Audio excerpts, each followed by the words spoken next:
ان کا جو جغرافی حالات ہیں، لینڈسکیپ ہے، اور اس کے ساتھ ساتھ اس جغرافی حالات میں رہنے والے لوگوں نے جس طرح سے اپنی زندگی کی ان کے ساتھ مطابقت پیدا کی ہے، اور اس میں جیسے آپ نے کہا کہ بہت جلدی مارکیٹ کی تغیرات آئے ہیں، موسمی حالات بدلے ہیں، کیش اکانومی آئی ہے، اس کے طریقے سے جس طرح سے دوسری جگہ پہ ترقی ہو رہی ہے، یہ وہ ترقی نہیں کر رہے. تو چنانچہ یہاں پہ ایک جس کو کہتے ہیں نا عدم ایک جس کو انیکولیٹی، جس کو انیکولیٹی کہتے ہیں، ان برابری سندھی میں کہتے ہیں، وہ بھی ایک امپورٹنٹ فیکٹر ہے جس کی وجہ سے. تو یہ کتنے اضلاع ہیں صحرائے تھر کے اندر، کتنے اضلاع ہیں؟ اگر آپ اس طرح سے دیکھیں تو تھرپارکر، کچھ حصہ بیرپور خاص کا، اور سانگڑ، عمر کوٹ، یہ ان کا تو کافی 40 سے، تھرپارکر تو پورا کا پورا ہے، عمر کوٹ کا کوئی 30% ہے، اور سانگڑ کا بھی 30% ہے. لیکن اس سے آگے اگر آپ جائیں گے دادو میں اور جامشورو میں، تو وہاں پہ ہم اس کو کاچھو کہتے ہیں، کوہستان کہتے ہیں، جس طرح سے یہاں پہ آپ کے پاس کوہستان گلگت میں ہوتا ہے. تو وہ جو کوہستان والا علاقہ ہے، وہاں پہ بھی صرف فرق یہ ہے کہ وہاں پہ سینڈ ڈیونز ہیں، وہاں پہ پہاڑ ہیں چھوٹے چھوٹے، تو وہاں پہ بھی پانی نہیں ہے. تو کاچھو کا بھی جو ایکچولی معاشی اس کا بھی جو ڈیپینڈنسی ہے وہ رین پہ ہے، برسات پہ ہے. سو اگر آپ اس طرح سے سوشل کنڈیشنز کو دیکھتے ہیں یا اکنامک کنڈیشنز کو دیکھتے ہیں تو وہ پھر ایسے ہی ہوتی ہیں جیسے تھر میں ہوتی ہیں. بالکل صحیح. تو آپ اپنے جو ادارہ ہے TRDP، اس کے حوالے سے تھوڑا سا ہمیں بتائیں گے کہ کتنے اضلاع میں کام کر رہا ہے، کب سے کام کر رہا ہے، کس اپروچ سے کام کر رہا ہے، اور اس کے تھیمیٹک فوکس کیا ہے؟ دیکھیے یہ ٹوٹل ابھی ہم 6 اضلاع میں کام کر رہے ہیں پورے سندھ، یہ جو سندھ کے ہیں، اور وہی ہمارا جو فوکس ہے وہ ایرڈ زونز پہ ہے، جو جن کا ذریعہ معاش ریڈ فیڈ ایگریکلچر ہے، اس پہ ہی ہے. اچھا، اس میں ہمارا جو بنیادی جو کام کرنے کا طریقہ ہے وہ ہے خواتین کی اور مردوں کی اور بچوں کی تنظیمیں بنانا. اب ان لوگوں کو ہم اکٹھا کرتے ہیں، اور اکٹھا کرنے کے بعد ان کا بینک اکاؤنٹ کھلتا ہے، اور اس کے بعد وہ ہر مہینے میٹنگ کرتے ہیں اور پلان کرتے ہیں. اب یہ تو ان کا اسٹرکچر ہوا. اب آپ پوچھیں گے آپ یہ کیوں کرتے ہیں؟ اب یہ اس وجہ سے ہوتا ہے کہ دیکھیں ہمارے جتنے بھی سروس ڈیلیوری کے میکینزم ہے یا جو گورنمنٹ کا اسٹرکچر ہے وہ تحصیل تک ہوتا ہے، اور تحصیل سے آگے پھر اس کو آؤٹ ریچ ہونا یا گاؤں تک پہنچنا مشکل ہوتا ہے. تو اس کی وجہ سے ایک جو بہت بڑا اس کے لیے کنڈیوٹ چاہیے، وہ چاہیے ایکسٹینشن ورکرز کا. اور یہ وہ ایکسٹینشن ورکر جو ہم TRDP میں ان کو تیار کرتے ہیں، تربیت دیتے ہیں. اچھا، یہ 2 قسم کے کام کرتے ہیں. ایک تو جس کو ہم عرف عامہ میں کہتے ہیں سیوک انگیجمنٹ، کہ اگر ٹیکے لگنے ہیں تو گاؤں میں ویکسینیشن کا پلان بنانا ہے، گاؤں والوں کو یہ بتانا ہے کہ جی کووڈ آیا ہے تو ماسک لگائیں. تو اس قسم کی جو موبلائزیشن ہوتی ہے یا جو اویئرنیس ہوتی ہے، اس کے لیے ہمارے پاس کوئی 2 لاکھ سے زیادہ خواتین اور مرد والنٹیئرس ہیں، جو وہاں پہ آج بھی اگر آپ دیکھیں گے ہمارے فیس بک کے پیج پہ وہ بہت ایکٹیو ہوتا ہے کہ آج بھی ہمیں دادو کے DC نے کہا ہے کہ آپ ہماری مدد کریں تاکہ ہم کووڈ میں لوگوں تک کریں. اور یہ ہوتا رہتا ہے. تھیمیٹک ایریاز میں ہمارا یہ میں کہتا ہوں سیوک انگیجمنٹ کروں. اور اس کے بعد دوسرا جو ہمارا کام ہے وہ ہے انٹرپرائز ڈیولپمنٹ، جس میں ہم چھوٹے چھوٹے گرانٹس دیتے ہیں اور یہ تنظیمیں کاروبار شروع کرتی ہیں. اس کی وجہ سے امپلائمنٹ جنریشن ہوتی ہے. اور تیسرا جو ہمارا ہے، جیسے آپ پوچھ رہے ہیں تھیمیٹک ایریا، تیسرا ہمارا ہے فوڈ سیکورٹی اینڈ نیوٹریشن. اور اس میں ہم کوئی 3.5 لاکھ گھرانوں کے ساتھ کام کر رہے ہیں. اس کے 2 پورشن ہیں. ایک تو ایگریکلچر کا پورشن ہے. ایگریکلچر میں ہم لوگوں کو، جیسے آپ کل کی کانفرنس میں یہاں پہ دیکھ رہے تھے کہ وہاں پہ جو خواتین ہیں ان کو ہم یہ تربیت بھی دیتے ہیں، اور سیڈ اور کیپیٹل بھی، بیج اور پیسے بھی، تھوڑی چھوٹی سی گرانٹ بھی دیتے ہیں کہ وہ اپنے گھر کے جو بیک یارڈس ہیں اس میں ترکاریاں لگائیں، ویجیٹیبلس لگائیں، کچن گارڈننگ جس کو کہتے ہیں. اور اس کے بعد آپ کے جو گوٹس ہیں، چھوٹے چھوٹے پولٹری فارمز ہیں، وہ اسٹیبلش کریں. تو اس کی وجہ سے ان کو جو سپلائی سائیڈ ہے اس کو ہم کور کرتے میں مدد کرتے ہیں کہ ان کو گھر کے اندر ہی یہ پروٹین اور وٹامن اس کی اویلیبلٹی ہو. اچھا، اس کے بعد جو دوسرا اس کا پورشن ہے وہ ہے کیوریٹو کا. اس میں ہم نے PPHI کے ساتھ ایک کر کے رکھا ہوا ہے معاہدہ. تو اس میں ہم آئیڈینٹیفائی وہ بچے کرتے ہیں جن کا قد اور جو وہی جو ہم انگلش میں اسٹینڈرڈ کہتے ہیں، اور اردو میں یہ کہتے ہیں کہ ان کی جو ہائٹ ہوتی ہے، قد ہوتا ہے، وہ ان کی ایج کے حساب سے ٹھیک نہیں ہوتا اور وزن. تو ان کو ہم آئیڈینٹیفائی کرتے ہیں اور اس کو پھر ہم لے کے جاتے ہیں کہاں پہ ہاسپٹلس میں، جو PPHI کا بہت ایکسپینسو نیٹ ورک ہے، تو وہ وہاں پہ ان کو ٹریٹ کرتے ہیں. تو یہ ہمارا تیسرا ہے. اور چوتھا ہمارا جو کراس کٹنگ ہے ان ساروں کے لیے وہ ہے کلائمیٹ چینج، اس کی management, adaptation of climate change. تو وہ جو کلائمیٹ چینج کا فیکٹر ہے اس میں ہمارا مین جو فوکس ہے وہ پانی بھی ہے.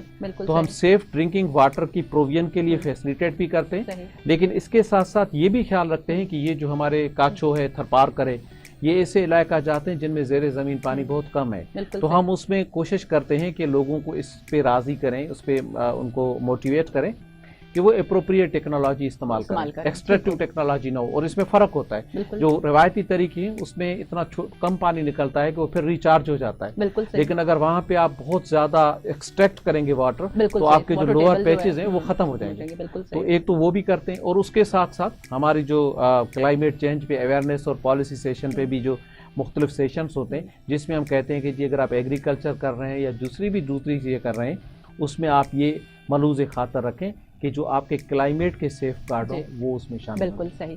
اچھا یہ بتائیے کہ آپ نے خواتین کی شمولیت کی بات تو کی، لیکن کتنی پرسنٹیج ہے خواتین کی؟ کیونکہ ہم تو جینڈر مین اسٹریمنگ کی بات کرتے ہیں نا کہ جی ایکول ہونا چاہیے، تو کیا 50% خواتین ہیں جو اس میں پارٹ ہیں آپ کے انٹرونشنز کا، یا لیس ہیں، مور ہیں، اور ان کے لیے مشکلات کیا ہیں؟ کیونکہ اٹس ریموٹ ایریا. کیا آپ کو خواتین کے انگیجمنٹ میں کوئی پرابلمس تو نہیں؟ نہیں، ایک تو یہ بات ہے کہ ہمارا خود کا جو اسٹاف ہے اس میں 40% خواتین ہیں. اچھا. اور اس کے بعد جو اگر ہم ہماری کمیونٹی کی جو تنظیمیں دیکھیں تو وہ تو 75% خواتین کی اور صرف 25% مردوں کی ہے. اچھا ٹھیک ہے. اور تیسرا میرا خیال میں یہ ایک مت ہے یا ہمارا ایک وہم ہے کہ خواتین اس میں ایکٹیو نہیں ہوتی ہیں یا ایکٹیوسٹ نہیں ہوتی ہیں یا کام نہیں کرتی ہیں. ایسے نہیں ہے. میرا تو یہ خیال ہے کہ جتنا بھی لیبر ہے فیلڈ میں وہ سارا خواتین ہی کرتے ہیں. لائیو اسٹاک ہے، اس کے بعد آپ کے جو یہ کھیتی باڑی ہے یہ ساری خواتین کرتی ہیں، لیکن آپ کو میرے سے زیادہ پتا ہے کہ وہ ان اکاؤنٹڈ لیبر ہے، تو اس کو ہم مانتے نہیں ہیں. تو اس کی وجہ سے وہ اکاؤنٹڈ فار نہیں ہوتا. تو اس کی وجہ سے ہماری جو تنظیمیں ہیں اور جو خواتین سے کام ہے اس کا جو اگر آپ ایک پوچھیں نا کہ اس کا بنیادی محور یا مقصد کیا ہے، تو ہم یہ کہتے ہیں کہ ان کا جو یہ پورا ورک ہے اس کو ہم انفارمل اکانومی سے لے کے فارمل میں ٹرانسفارم کریں. انفارمل اکانومی یہ مطلب میں اس طرح سے آپ کو سمجھاؤں کہ اگر آپ کچن مینیج کرواتے ہیں کسی اور سے، مرد سے، تو اس کو تو آپ کمپنسیٹ کریں گے، مہینے میں کچھ نہ کچھ دیں گے، سیلری دیں یا کچھ اس کو معاوضہ دیں گے. لیکن اگر آپ کی خود بہن یا اگر آپ کا خود ماں یا لائف پارٹنر وہ اگر کر رہی ہیں تو اس کو کہیں گے یہ تو اس کی ڈیوٹی ہے. ہاں جی. تو اس وجہ سے کیئر ہاؤس میں اگر بچہ چھوڑا جاتا ہے تو اس کو تو ظاہری بات ہے آپ کو پے کرنا پڑتا ہے، لیکن اگر وہی ماں کام کر رہی ہے تو اس کو نہیں. تو یہ جو ایک انفارمل سا سسٹم ہے اس کو ہم کم از کم، اس کا یہ مطلب نہیں کہ اس کو بالکل اس طرح سے ہم اس میں دیکھیں اسٹیریوٹائپ میں، لیکن کہنے کا مطلب یہ ہے کہ خواتین کا بہت بڑا ورک فورس ہے جو کنٹریبیوٹ کرتا ہے، لیکن ان کی کنٹریبیوشن کے بعد ان کا کلیکٹیو وائس نہیں ہوتا. بالکل صحیح. اور اس کی وجہ سے ہم کہتے ہیں کہ یہ جو تنظیموں کا پلیٹ فارم ہے جس میں خواتین آپس میں بیٹھ کے اپنی ترجیحات کو کرتی ہیں، جو اپنی ترجیحات ہیں اس کو وضع کرتی ہیں، تو اس کی وجہ سے ہمارا جو ایک کہتے ہیں کہ بیلنسڈ اپروچ ہوتا ہے ڈیولپمنٹ میں وہ یقینی. تو انٹرپرائز میں اور کیا کیا ہے؟ ایک تو لائف اسٹاک تو ظاہر نیچرل تھا اس علاقے میں ایبسولوٹلی، اور ایگریکلچر میں بھی صدیوں سے ایک انڈیجنس تھی. کوئی اور انٹرپرائزز، سوشل انٹرپرائزز جو خواتین کر رہی ہوں جو ٹی آر ڈی پی نے سپورٹ کیے ہوں؟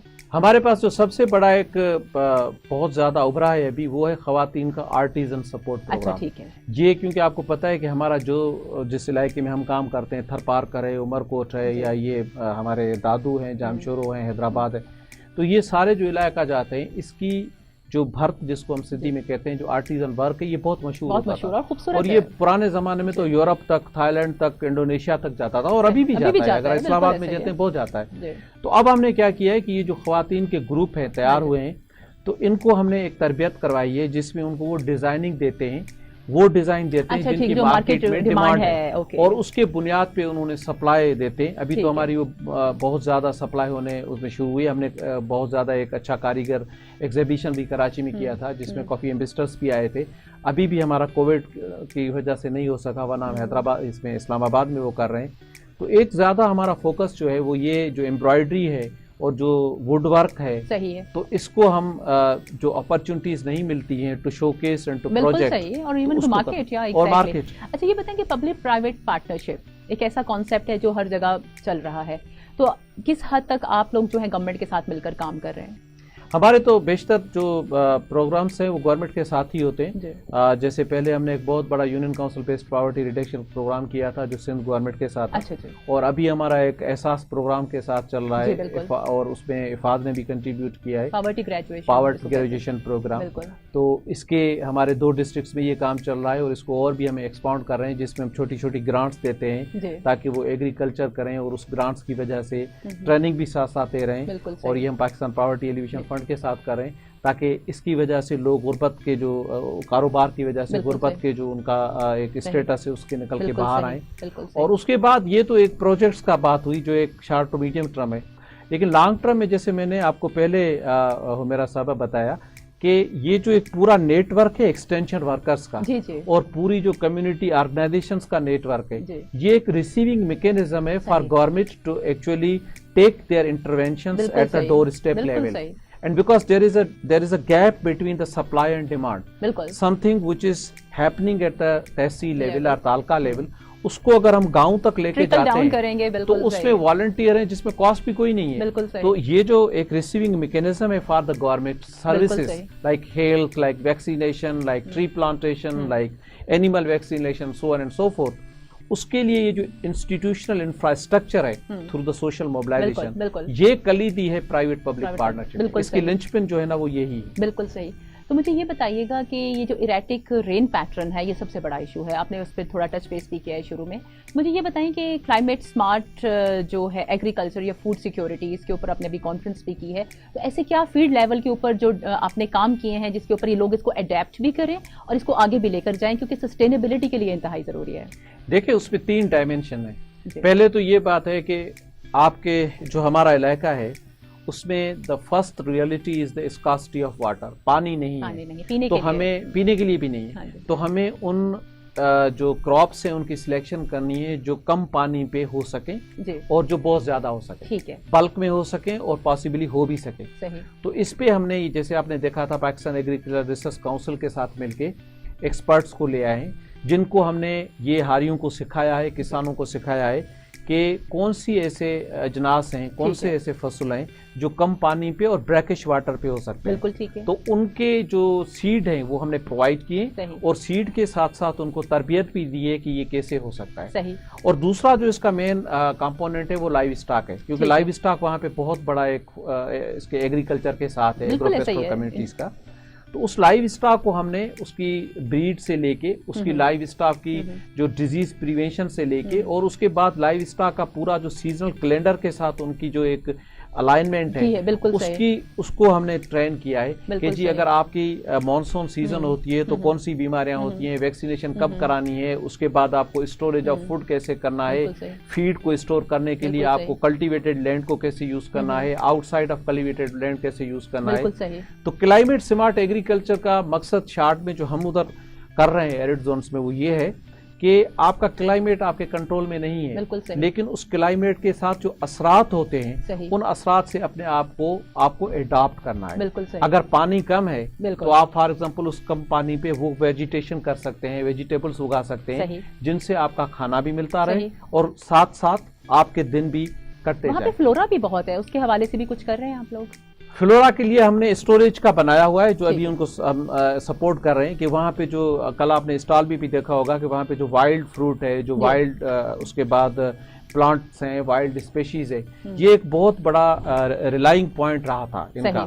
تو اس کے لیے ہم ٹرین کر رہے ہیں کہ یہ جو گریزنگ لینڈ سے باہر کی چیزیں ہیں اور جن کی بہت ورتھ ہے, اس ورتھ کو اب آپ نئی مارکیٹ اکانومی میں کیسے کیپیٹلائز کر سکتے ہیں. بالکل صحیح. تو وے فارورڈ اگر آپ ہمیں بتائیں کہ آنے والے دنوں میں آپ کے کیا اور منصوبے ہیں جو آپ کرنا چاہیں گے وہاں پہ غربت کو ختم کرنے کے لیے, مور کمیونٹی انگیجمنٹ اور کلائمیٹ چینج کے لیے, اگر آپ 2-4 میرے خیال میں 3 چیزیں اہم ہیں جس کو ہم دیکھ رہے ہیں. ایک تو ہم یہ کہہ رہے ہیں کہ جو ذریعہ معاش ہے وہ صرف ایگریکلچر سے نہیں ہونا چاہیے, ڈائیورسفائی کرنا چاہیے. اور اس میں جیسے ہم نے آپ کو کہا کہ اس میں جو یہ ہم آرٹیزن کا کام کر رہے ہیں جیسے موبائل ٹیکنیشین اور چیزیں, یہ جو ہم کر رہے ہیں یہ اس کا ایک حصہ ہے. تو ایک تو یہ ہے. اچھا, اس کے بعد جو دوسرا ہے ہمارا پوائنٹ وہ یہ ہے کہ جو آگے ہمارے یہ بہت بڑا جو ایکسٹینشن ورکرس ہیں ان کو ہم موبلائز کر رہے ہیں کہ جو گورنمنٹ کے نئے پروگرامز آتے ہیں جیسے احساس ہے, جیسے بسپ ہے, جیسے اور چیزیں, تو اس میں یہ ایک ایکسٹینشن ورکر کے حیثیت میں اس کی آؤٹ ریچ کو بڑھائیں اور ان کی افادیت کو بڑھائیں.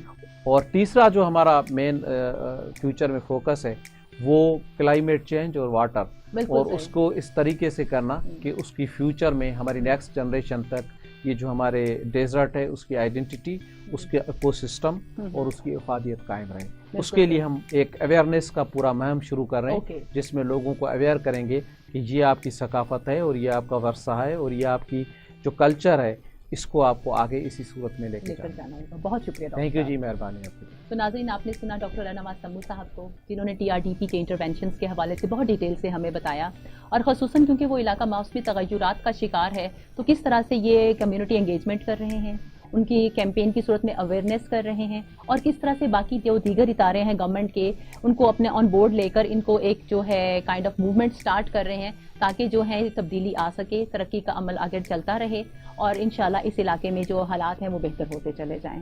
تو بہت شکریہ جی ہمارے پروگرام کو دیکھنے کا. اس کو لائک اور سبسکرائب کیجیے اور پلیز ہمیں اپنے فیڈ بیک میں یہ ضرور بتائیے گا کہ آنے والے دنوں میں آپ کس موضوع کے اوپر پروگرام کو دیکھنا چاہتے ہیں. بہت شکریہ. اللہ حافظ.